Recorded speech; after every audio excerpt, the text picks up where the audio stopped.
Hello there, this is Fiona, host and main GM for What Am I Rolling? A twice-monthly RPG one-shot podcast. This is a bonus Q&A episode to tide us over to the next one-shot, and it is indeed a very special Q&A, as this week I had the absolute pleasure of interviewing game designer Yvris Burke of Buttonkin Games. Established in 2020, Buttonkin Games is an independent TTRPG publisher based in Manchester, and home to whimsical and strange TTRPGs with unusual themes and a smattering of D&D 5th edition content. Drawing on a lifelong love of sci-fi, fantasy, whimsy and wry humour, Yvris is best known for her solo TTRPG Bumbling, an RPG about being a baby bumblebee, and Drama Llamas, a reality TV TTRPG about sassy cutthroat llamas, as well as her work streaming with girls from these worlds. Her upcoming release, Jude's World, is a solo tarot-based journaling game in which players take on the role of a plucky preteen who is struggling to reunite their recently separated parents. Players will journal Jude's attempts to bring their family back together, all whilst navigating their own transition from childhood to teenhood. It was an absolute delight to talk to Yvris about Jude's World and how she got into game design. I was very lucky to have been in a limited series of Inspire Isles last year, which Yvris ran for Girls Run These Worlds, so I know firsthand what an excellent GM she is. The Kickstarter for Jude's World will be live in August, so please go check it out. I hear if the campaign reaches 200 followers, Yvris promises to reveal entries from her actual authentic teenage diary. I mean, I love community goals like that, so let's make this happen. I'll put a link to the Kickstarter and Yvris' other work in this episode's show notes. All right, we're going to start off really nice and simply. Could you introduce yourself for our wonderful listeners? Who are you and what do you do? Yeah, sure. I am Yvris Burke. I am a game writer, designer from Liverpool, UK, but living in Manchester, UK. I always feel the need to say I'm not from Manchester. I'm from Liverpool because rivalry, but yeah, lived in Manchester for a while now. I am best known for a solo game called Bumbling, where you pretend to be a baby bee collecting pollen for your hive. Waggle dance optional. And my Kickstarter last year, Drama Llamas, which was a reality TV themed tabletop role-playing game. So yeah, that's what I'm best known for. I'm currently working on something new, so that's why I reached out for a chat. Yeah, completely unrelated, because I am from Burnley, from the Manchester area, but I have to say I'm from Burnley because no one knows where Burnley is. So I like how we're on the same sort of I know where Burnley is. I know you know where Burnley is, but anywhere else in the UK, even further abroad, they're like, never heard of that, Manchester Northwest, and they go, oh yeah, absolutely, and I'm like, I'm not originally from there. It's a different identity. The UK is like this. Half an hour down the road, completely different identity. Yeah, no one knows. So let's start with your origin story. How did you get into role-playing games? And were you like a player for a long time and then transitioned into like GM/game designer, or were you a forever GM? Oh no, I think I still qualify as kind of a noob. I think about how I got into the idea of playing Dungeons and Dragons for a while. I was really wanted to play Dungeons and Dragons, right? Mm-hmm. And I think that started because I used to play World of Warcraft when I was in my early 20s, and people said, oh, it's just Dungeons and Dragons, but a computer game. And I was like, well, but I've never played that thing. Mm-hmm. And then I had a couple of opportunities to play, only a couple. One with a new group nobody had played before, new GM, and my character died in the first conversation with some bandits because she tried to be charming and bardy because she was a half-elf bard, of course. And she just died. And then we all looked at each other like, what happens now? And the GM was like, I don't know. And then that was that, really.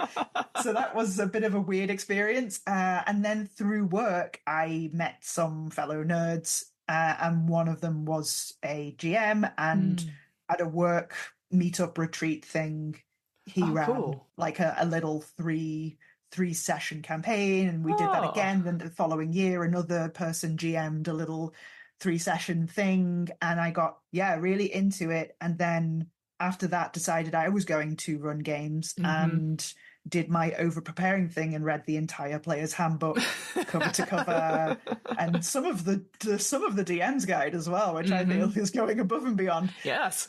Ran my first game in like February 2020. Wow. And then, of course, immediately went online because the world. Yeah. And yeah, I've been running ever since, and then wrote my first game probably a few months after that, and then wrote Bumbling in like the November. So that was like, what, like 9 months? Yeah, 9 months I've been running all. games, and I was like, I'm gonna try making something for a jam, and then people liked it, so I didn't stop. That's awesome. Yeah. You say, were you running D&D, or were you running your own sort of systems? I was just running D&D, unfortunately.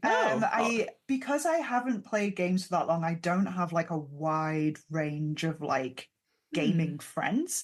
I just had that one group that I got together, and they kind of want to play D&D. I now fortunately have expanded my circle and have a lot more friends who are more open to different things. Yes. So it's still one of my targets to keep running new types of systems, because if you're going to be writing games, you have to be running games, right? You need input, you need inspiration. So yeah, I never feel like I've run enough. It's something I'm trying to do more and more of, and I'm always trying to find more people who want to play weirder things. Do you have a particular favorite genre you like to run or play? Because obviously I know D&D is high fantasy, but just because with the games you've got, like, they're so like niche and like weird, but like in the sense of like it's reality shows but with llamas. I'm like, I'm in. Yeah. Like that doesn't fit under the umbrella of like high fantasy, if you see what I mean. Do you have a particular genre that you really like to work in, I guess is the question I'm thinking of? I think I'm just still like new enough to this game that I'm kind of just going where inspiration takes me. Yeah. So with Drama Llamas, I've watched a lot of RuPaul's Drag Race, man. Just a lot, an awful lot. I love it a lot. I've been watching it for years and years, and I love games, and I love that, and that.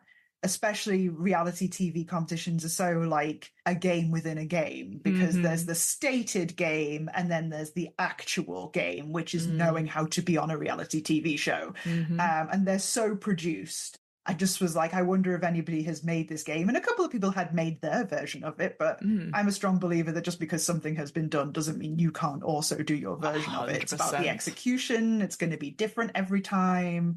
It's not going to be better or worse or anything. It's just going to be your vision of it. So it was very much write what you know. The llamas element was like, I wanted to write a one-page, very quick thing like Honey Heist, and was like, oh, just do a pastiche thing. But then it ended up being 50 pages because I am not good at keeping things short. Just like this answer. So it came from that, but it also in playtesting turned out to be really handy for like, especially the reality TV genre, to have a degree of remove from your character, of your character very clearly not being you, and very clearly not being the kind of being that can be the target of a lot of very problematic interactions. Like, they're not going to be objectified the way people on reality TV might be, or if they do something really vile, which the game kind of encourages a bit because you're supposed to create drama, it has a remove. It doesn't feel... The drama always feels comedic because you are llamas, and it is necessarily absurd.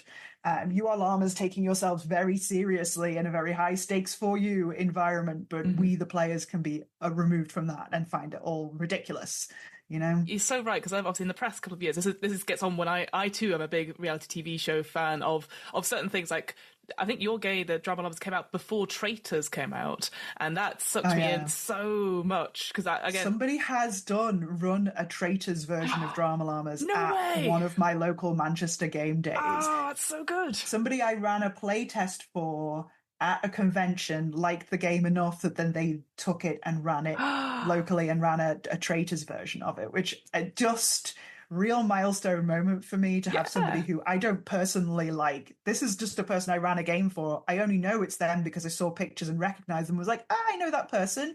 But we don't like text. We're not. No. I don't even know if I know that person's name, but it was just super cool to see that happening. Heck, that's awesome. you're so right, because obviously with the whole rise of like mental health and these sort of games like Celebrity Love Island, Big Brother obviously is making a big comeback now, and with Traitors as well, because obviously people find it really personal. But in my head, because I've played so much Werewolf and Blood on the Clock Tower, I'm like, it's not personal, but people just get really hung up on certain things. Oh, but that's why that show worked. Like that first season, we watched it obsessively in our house, as did so many people. And my original like bachelor's degree was in psychology. So I know that people are really bad at telling when someone's lying. Oh, yeah. And people were like, on that show, really being like, I'm an incredible judge of character. And I'm like, nobody is. No. Nobody is. That's not something people are good at. Like, lying is actually not hard. Yeah. Like, the fact that people don't do it more is a good thing about us. Because we don't do it not because it's not easy. We don't do it because generally most of us kind of want to live our lives in an honest way because it's really uncomfortable to not. When I play stuff like Blood on a Cocktail and I'm put on the evil team, I think people can hear my heart like beat going through it. And I'll just say something randomly going, that's absolute bullshit. And they go, yeah, well, Fiona said this, so yeah, I must believe her. And I'm just like going, but I have to be like, so neutral. Don't react. Don't react. So hard. It's so, I love it. I love the adrenaline. And I love, like pulling the rug out of someone, because it's fun.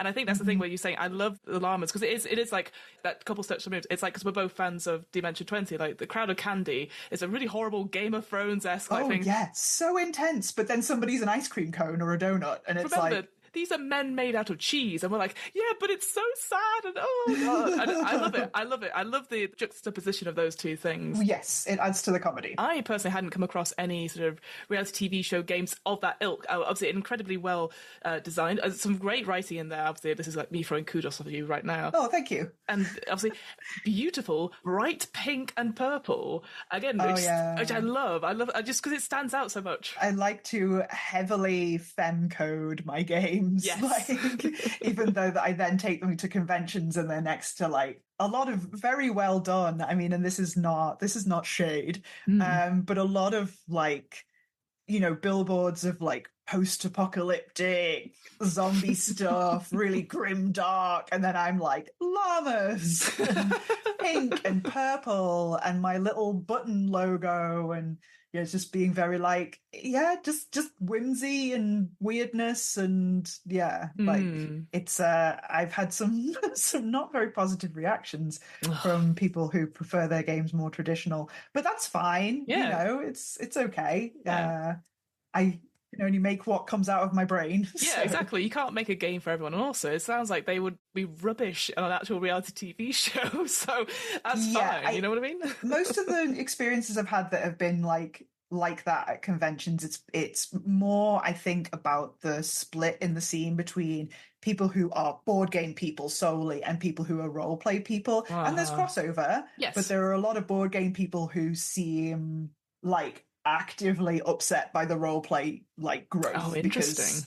Well, I think it's shyness, right? It's like, all this role playing is coming into my hobby and I don't want to do that. I don't think I can do and the first time I role played, I was terrified, and now I'm a total ham. So exactly. I love being able to go ham and switch between first and third person all the time and get stuff wrong, lose the accents or whatever vocal but that's fine. Absolutely. Because it's about laughing with you and not at you. And I think a lot of people get that. And also, I feel like, for me, and I know I've talked about this before, but like, I feel people are willing to put up with a bad board game, but aren't willing to try out a new RPG, which could lead to other things and trying and understanding new things. Like, you would play a board game where you take half an hour to sit down, you go, read through the rules and go, no idea. And then you play it wrong.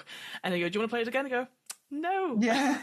Whereas a role-playing game, people will go, oh, but you did a really cool thing that we would not have seen in any other system. Even a bad role-playing game with good players, you can get some memorable moments. Absolutely. And things that, Yeah. But I do get that there are people for whom the idea of role-playing is absolutely terrifying. And then seeing not only that, but it's bright pink and purple, and it's not about zombies or, death.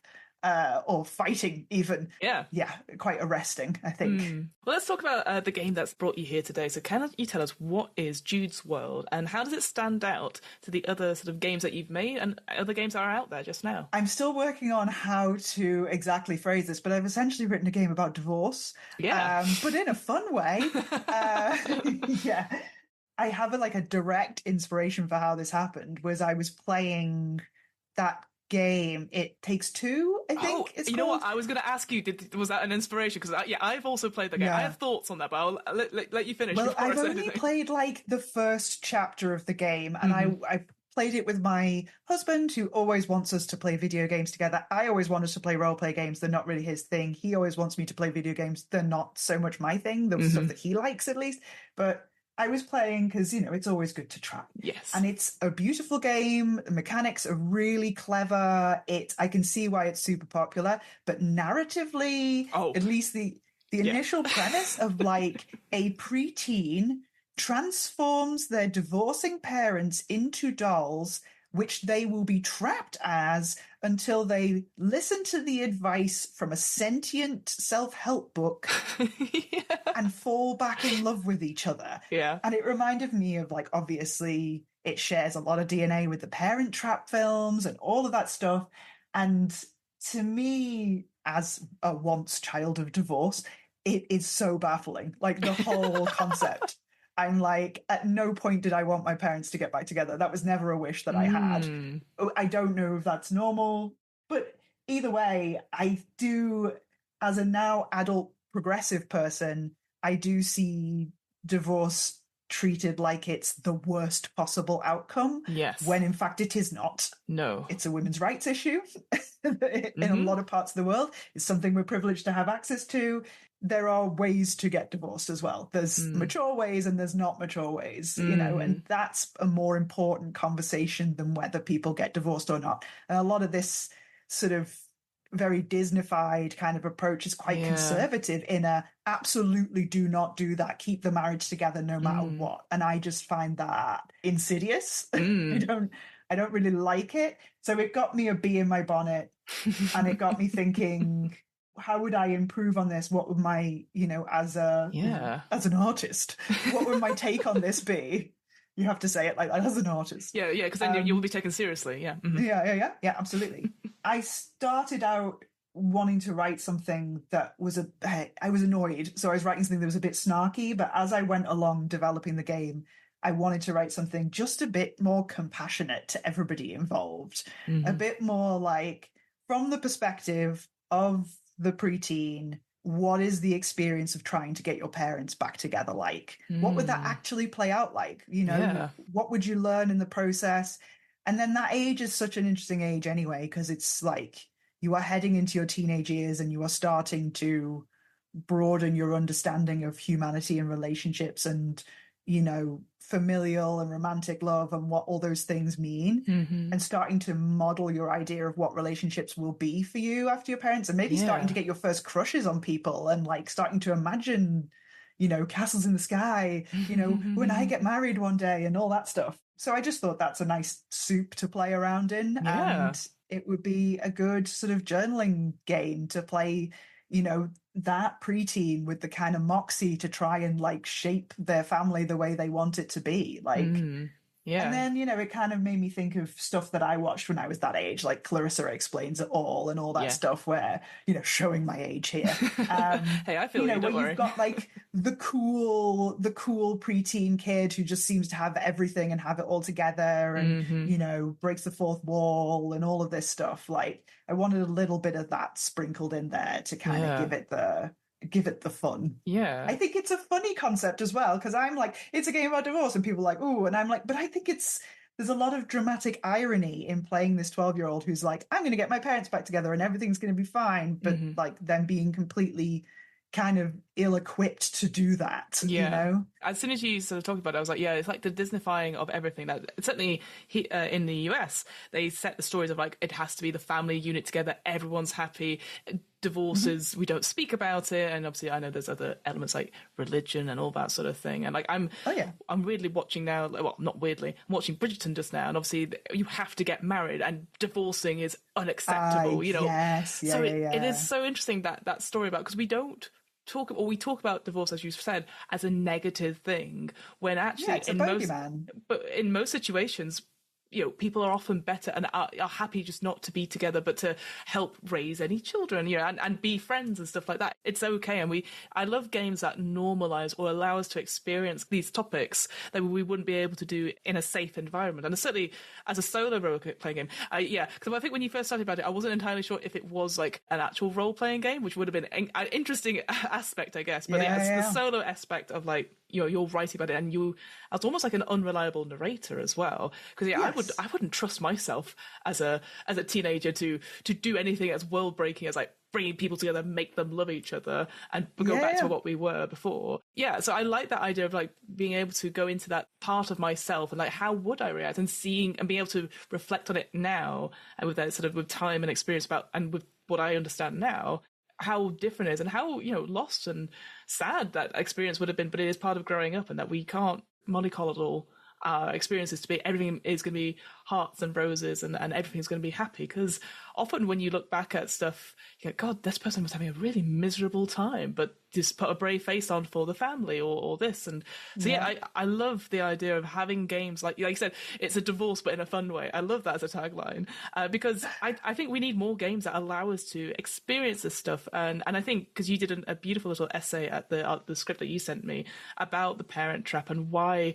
If you watch it now, he's like, this is so unrealistic. But because we watch it and it's it's Disney, we accept it as like this is a thing, and these stories get reinforced and stuff like that. So I love that idea that we can approach difficult topics through certainly solo role-playing games. Where did you start in this sort of design process for this? Because you've done a solo role-playing game before. Yes. Where did you sort of begin? Because obviously you got this inspiration to do it. Did you start at creating the sort of prompts for it, or were you sort of working on the build a life generator? Because I want to go into detail about the spreads, essentially, because you use the tarot system for this. Yes. The thing that I knew first was that it had to be a journal. It had to be a diary. I mean, that's common, use case for solo RPG anyway, but this is like very much you are a 12-year-old writing diary entries in which you're talking about your life, things that are going on within it, people but also talking about your attempts to get your parents back together. That was the first thing. The tarot came soon after, and I don't know how, other than the fact that I love tarot cards, and I think there's just some really nice, oh God, am I really going to use the word synergy? Some really nice synergy there with the Fool's Journey, with the idea that the major arcana represent a journey through life. And they're also just an incredible narrative tool. It's what they've been designed to be. It's what they've evolved into being over however long they've existed, I find tarot cards a useful tool in my own life as a means to look at a problem in a different way. I'm not spiritual personally, but I do like to do a tarot spread when I'm at an impasse in my life and kind of go, ask the cards a question, see what they say. Sometimes I go, no, I don't agree with that. And sometimes I go, that's an interesting perspective, cards. Thanks for that. Those two things fell into place pretty quickly. I've been writing a development diary on this as well in my blog, so there are some elements of this written down that I could probably go back and like trace back my process a bit more. But off the top of my head, it was those two things first. And then I wanted this idea that the tracking the progress in the game would be creating a tarot spread with so many positions in it. And that's how you would know that you were done. You had that many sort of attempts to try and trap your parents. I struggled for a while on like there is a dice mechanic for deciding whether a trap is successful and to what degree. I struggled for a while coming up with that, but there is one in place now. And I think what drove the decisions all the way along is like what kind of experience I want this to be. And that is that I want it to be difficult to get two people back together.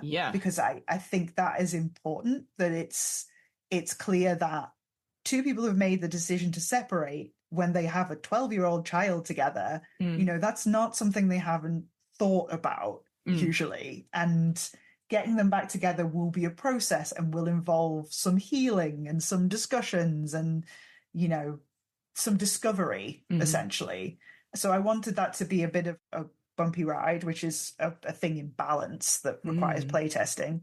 And I guess I wanted it also to have this feeling that at every step of the way, the player is choosing between trapping their parents, running a trap, or springing a trap on them, which is essentially in the game forcing them together in a situation and trying to engineer it so that they remember why they felt the way they felt about each other.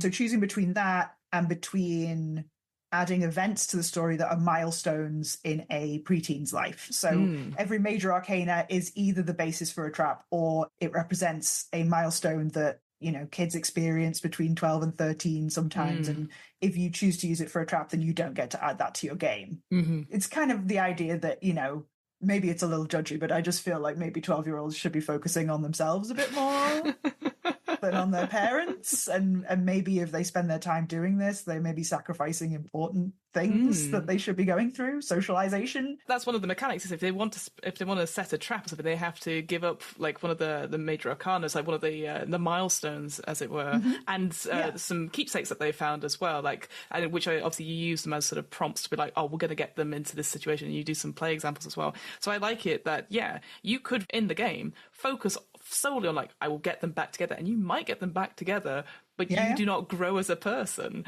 which I love. I thought that was great. So because there's no way, unless, I don't know, I don't think even if you're lucky, like, again, I don't know about playtesting and stuff, but there's no way you can fulfill both of your objectives, get your parents back together and become a well-rounded, nice human being. And I like that because I love games where it's an impossible task, but then how do you as a player play it through and knowing that there's no way you can get them together, and how do you feel about it? And do you want to? Sometimes when people play through games, they're like, I'm just going to do the fully evil run, or I'm going to do the fully good run. I can never do that. No, I can never do that. I have to be myself. I tried to play Stardew Valley on the evil run and like gave up after like 10 minutes. I was like, this just isn't fun for me. I've played like a little bit of Baldur's Gate, but I just played myself. And I'm like, I want to just calm down and be nice. I can't focus it. I'm the same. Yeah, I tried Baldur's Gate as well and had to give up because I was like, I just can't be doing with all these moral quandaries, and somebody's annoyed at me no matter what I do. I'm far too much of a people pleaser for this. I'm just like, please, just everyone get on. And where are you going? Absolutely. That's clearly a bad decision that you are making. There's sort of two parts to it, sort of the setup part and then the playing the game part, as I know with all RPGs. But what I love about it is almost recreating stuff. So with the spread, you create a very unique sort of image of a house, and you answer those sort of backstory questions based on the cards that you pick. And you get rid of that, saying like, well, that was the old life. This is the new life. And having to then rebuild, build your life and rebuild your life. I just thought that was great, because it just, again, there's all that symmetry and all that mirroring, and it's not perfect. And like, you're not going to get what you had. And I just thought that was such a beautifully visual way of looking at stuff. So you build your initial spread, like a 9-card spread, and for each position you turn over a card, and it helps you answer a question about the relationship between the two parents or about Jude's childhood, just so that you come into the part of the game where you're writing as this character with a sense of attachment to the characters and an understanding of their prior life. I really enjoy that setup bit, actually, playing through the character creation. And then yes, that gets swept away, and then you spend the rest of the game trying to rebuild this 9-card spread. And the 9-card spread is built up of both successful attempts to get your parents back together. You get to lay down a card, but also you get to lay down a card every time you have a milestone teen event. So you're building a life that isn't just about getting them to get this parental relationship, but it is somewhat. But it's also about Jude establishing themselves as an individual, which is what that period of your life is all about, And I just wanted to quickly shout out like the character creation stuff, because often you'll just, in a solo RPG, it's like, this is you, and you either get like a very either you use cards or whatever to prompt about who you are, but in this character creation you not only create who Jude is, but also the parents as well. As for if we could just chat about that, like, because I feel like that character creation is so unique. I've not come across using initials before. Oh yeah. I just thought it was like cute and memey, right? Yeah, I have that's like what I thought, yeah, absolutely. I mean, in the final copy of the game, I want that to properly look like something you'd find shared on like Instagram or Tumblr or whatever. But yes, so aside from the building up the backstory of the characters using the tarot spread, the entirety of character creation is just, there is 2 like A to Z lists. One is, fills in the blank of this character is blank, is a blank who blank. So you've got 2 lists and you look up the initials. Well, it recommends you use your own initials and then pick two like actors or artists or musicians that you idolized as a preteen or teenager and use their initials, and then figure out with those three sets of initials, three of those kind of combinations. So you could be like a punk who loves films, or, you know, a horse girl who gives great advice, you know. These like kind of just like very short form, like one sentence descriptions of people, and then you assign them to one of the three main characters, which is Jude and their two parents, who have names in the game just simply because I didn't want to give them gendered descriptors. I didn't want it to be nailed down to it's your mum and dad, you know. These could be two non-binary folks who are co-parenting, you know? So yeah, you decide which descriptor goes with which character based on who you want to write from the position as. And I think there's something interesting about like immediately when you have the parents like one-line descriptions, you're like, where's the connective tissue with these people? How did they meet? How did they get to...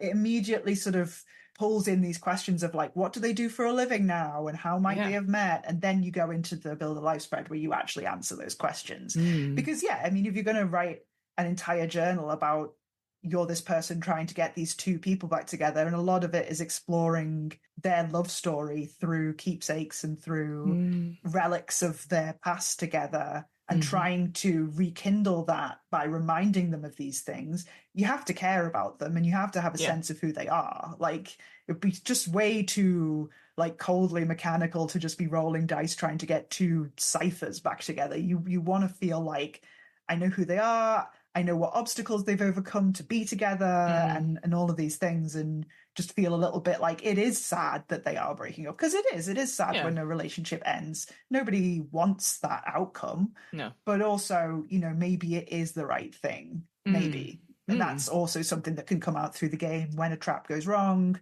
you discover something about the relationship that explains maybe why it is ending. Yeah, because you have mechanics of like there's ways to sort of document like them getting back together, which is a very long track, but there's also like a shorter track called Scars about how like that they're going to have an argument if you get to 3, and when you begin the game they start on 2, and every time they have an argument, everything gets reset, so all your hard work goes back to 0 if you're like constantly focusing stuff like that. Yeah, if you let them blow up, essentially. Yeah, and that's really interesting because again, as you said, like the ending relationship is very sad, but that means that, you know, people need to move on and grow and stuff like that. And so the fact that they're not the same length, like it is a lot harder to get, you know, you put in all this work and then one wrong thing, it means you're back to 0, so to speak, you know, all bunny ears and quotation marks there. Yeah, it represents finding out something kind of catastrophic about the relationship that, you know, even Jude as a 12-year-old might struggle to comprehend or might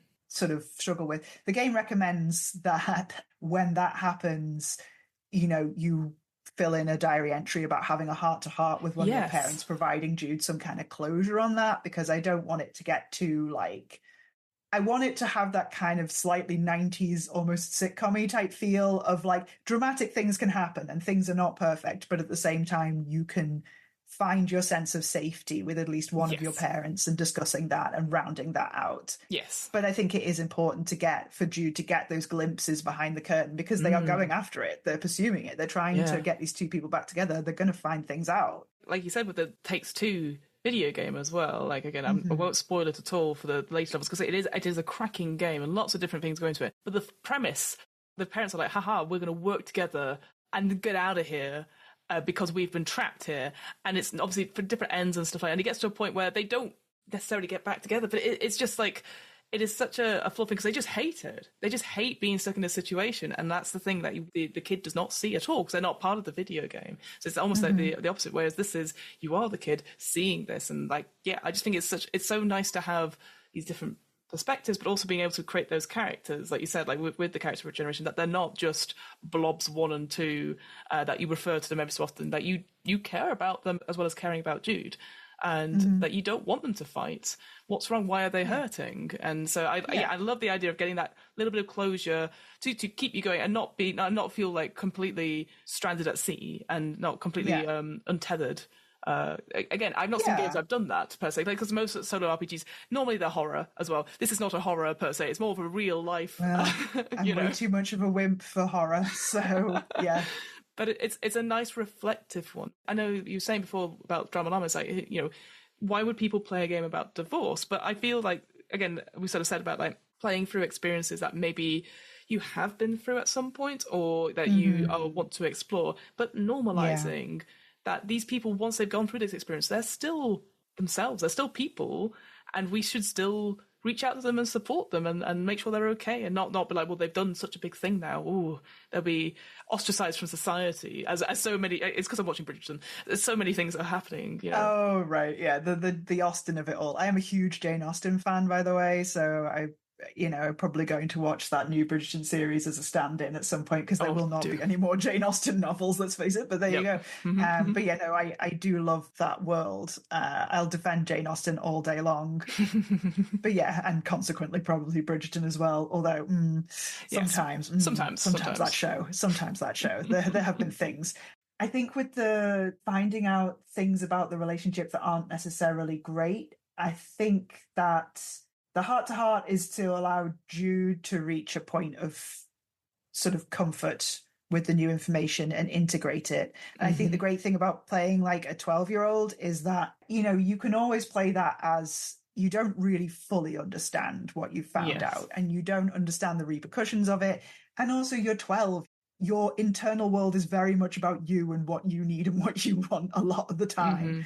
But you as a player maybe start to feel a little bit conflicted about, do I want to still be trying to get these two people back together? And there are other things, plenty of other content to play with if you do decide that you want to stop Jude going down that path. There's still like milestones that you can play through with Jude. There's a table I've provided of preteen like events and just minor things you can do, like ideas for diary entries where Jude cuts their own hair or goes to the cinema, or just things that I did when I was that age that probably, again, are extremely dated and not what kids are up to at all these days. But it's to give that sense of normalcy that not every diary entry is, oh, they're arguing again, oh, I'm putting it, but like it's to spread it out a little bit. It's to spread it out, and give a breather, And I was going to say, because another thing you can get with drawing the cards as well is that you can get accomplices or foils. So you can even have enemies per se who don't, like, what are you doing? And trying to give you like the sort of voice of reason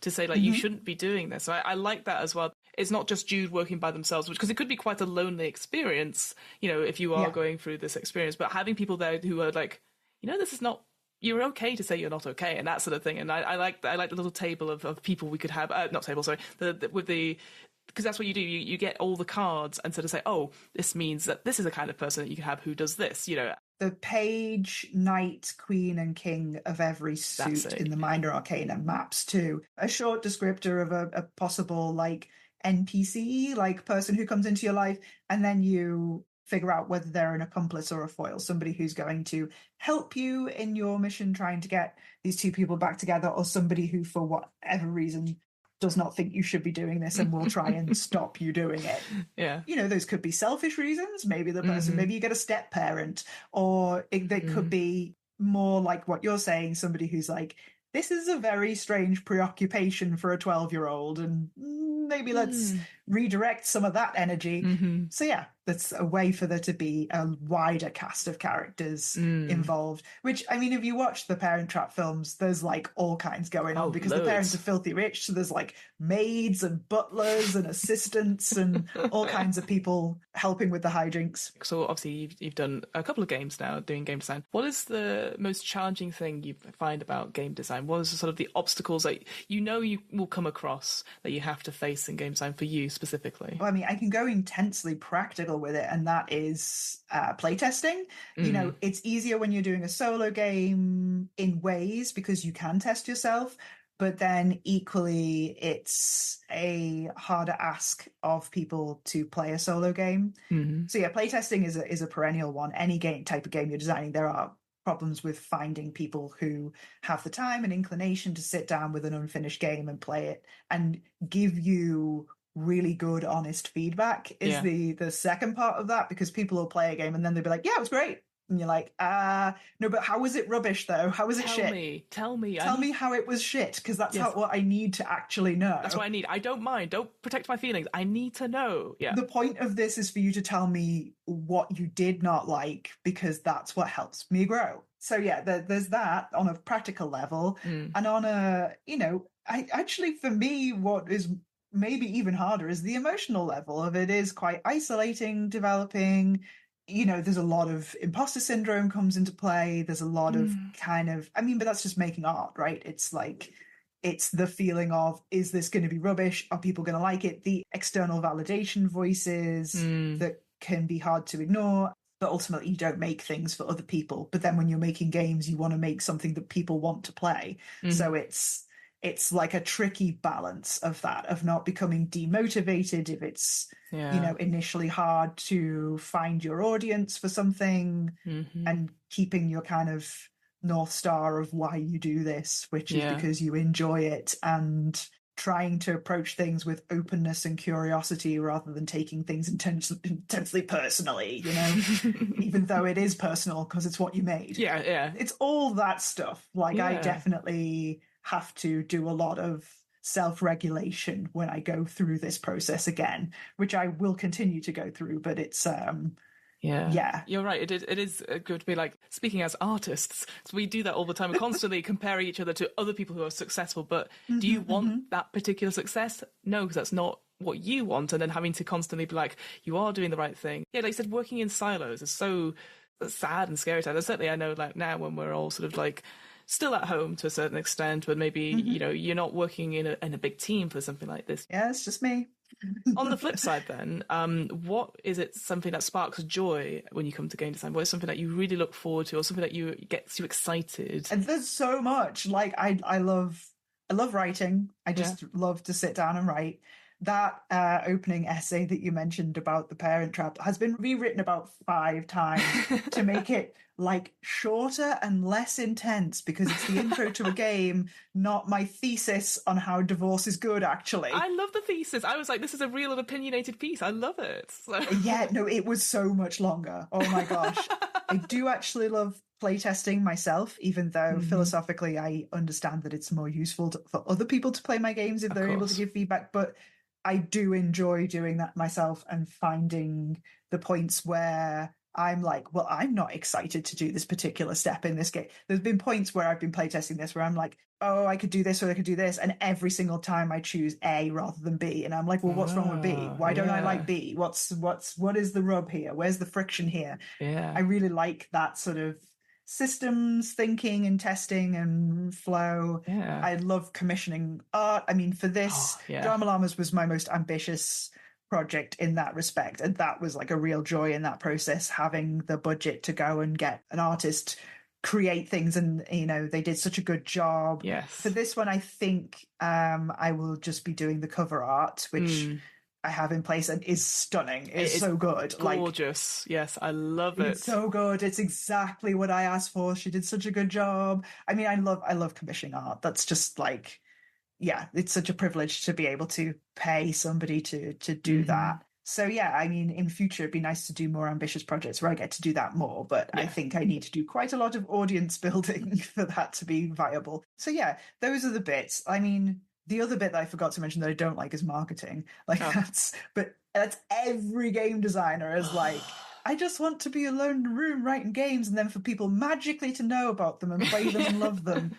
And it's this in-between thing where we have to deal with a million like social media platforms that are on fire, and where it's like very esoteric how you're supposed to like engage in a meaningful way, but also be marketing, but not be too marketing-y because that's off-putting. But you're making the game, but you also have to be your own hype person. You got to do this. It gets to a point where it's like, you pay people in a big company to do all these things. I am one person who will get some money, but not enough for all the hours you put in. I'm in like a game designer community that tabletop industry networking. Love it. So good. So many cool people in there. But I just saw a discussion in there today where people were talking about maybe swapping and having each other write copy for each other's games, or each other write each other's social media posts, because it's so much easier to do for somebody else's game. 100%. That actually, that sounds like a very good idea. So. It sounds like a great idea, yeah. So whenever you have to write your own CV, you're like, I can't do it. And then someone goes, I can't do it. He goes, oh, but you've done this and you've done this and you're great at this. And you're like, I know, right. It's so difficult to be your own hype person. My final sort of question is, if someone was going to pick up one of your games, so either like your previous solo game or Drama Lineups, or is looking forward to Jude's World, what's sort of your big piece of advice for playing in any of those games? It's different for different games, yeah. So for Bumbling, I don't think you need any advice. It's an 8-page game. Like, you're going to be fine. It's I mean, you're going to be fine is always a good bit of advice You're going to be fine. Yeah, that's my advice. That's my advice to myself. You're going to be fine. Just breathe. No, Bumbling is a very easy game. Like, so I don't think it requires much advice. For Drama Llamas, I think just be ridiculous. Yes. Be ridiculous. It's a game that rewards being just totally out there and silly, and it's a role player's game, that game. Like, that game kind of requires a lot of the players for coming up with daft ideas for scenes that they want to play out, essentially. It's very, very storytelling. I mean, the other piece of advice for that game is to play it as if your llama really wants to win, but as if you don't really mind whether you win or not. Because while there is a competition element to that game, and there is a quote-unquote winner of the competition show that you're on, I mean, it is, you know, that competition is the game within the game, and the competition your llama cares about, but you as a player are there to have a good time. So that's my advice for Drama Llamas. I love that. Jude's World, gosh, yeah, it's interesting because like it's only me and a handful of playtesters who've played it at the point where I'm speaking about it. Yeah, I think my advice for Jude's World is to not go at it like it's a video game and just try to win. Like, yes, Jude has those two goals of becoming a teenager, which is measured with a stat, and of getting their parents back together. Yeah, they have those two goals. But I think in a journal game like that, I'm trying to encourage people to stop and smell the roses and allow the experience to be a bit broader, write those diary entries that are more just, you know, the fair comes to town and Jude goes and gets some candy floss, you know, instead of it just being every single entry, okay, another trap. I mean, if you were writing a 90-minute movie script, then yeah, sure, you would need to do that. But for a narrative storytelling, you know, journaling game, just allowing yourself to walk around in that character's kind of skin and their world. It is fun being a sassy preteen because you kind of just get to take your filter off and just be a bit melodramatic about the world, you know, dig into that feeling of, you know, everything that happens to me, I am the first person it has ever happened to. Like, that for me is how I would define at least what I was like at that age and what I see when I encounter kids that age. It's like everything is huge deal. Like, make a new friend, massive headline story, you know? You never guess what. I found like a cool tree today and I climbed it and it was great, you know? It's Yeah, exactly. I love that, yeah.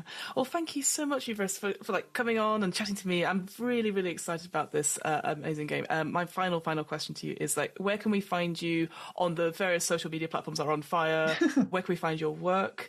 And when is Jude's World coming to Kickstarter? When is the dates for those? Okay, so Jude's World is coming to Kickstarter on the 6th of August, releasing on a Tuesday, because that is, you know, all good to be the best day for a Kickstarter. That's what I've heard as well. Apparently. So, yeah, that's what I heard. So, yeah, 6th of August, 2024. And where to find me, it's easiest to just go to my website, buttonkin.com. Nice and simple. All the social links are there. Like, the whole blog is there for you to peruse. My newsletter that is long enough that every time I go to send it, the platform I use is like, this is a very long newsletter. I'm like, yes, I'm not good at being terse. I just like to write. Judgmental much, God. I know. It's like maximize your, you know, productivity by having a 2-minute read, and I'm like, nope, it's 6 minutes. That's what it is. That's fine. Yeah, people who are interested will be interested. But yes, buttonkin.com is, yeah, you're going to get access to everything you need from there, and that has all my games listed as well. I mean, I'm on itch as well. That's my preferred platform, obviously, for buying my games through, which again, it's just Buttonkin Games. That's brilliant. Oh, thank you very much. And yeah, I would highly recommend checking out the newsletter as well. It's very cool to see someone actually write about their experiences in a very transparent way. Like, don't get me wrong, I love a long read as well. I guess be like, oh, what's happening this time? And the developmental blog. So yeah, please go check that out if any of this sounds really exciting. And yeah, go along and support the Kickstarter. Thank you so much for coming on. It's so delightful to see you again. Thank you for having me. Yes, it's great. It's great to have an excuse to chat. Yeah, it's awesome. I'm hoping to do more of these special Q&A bonus episodes in the future, including Q&As on the one-shots we've run here at What Am I Rolling? If you have a question or think of a TTRPG designer you'd like to see interviewed on this podcast, just let us know. Our email address is whatamirollingpodcast@gmail.com. And that's it. Great. See you next time.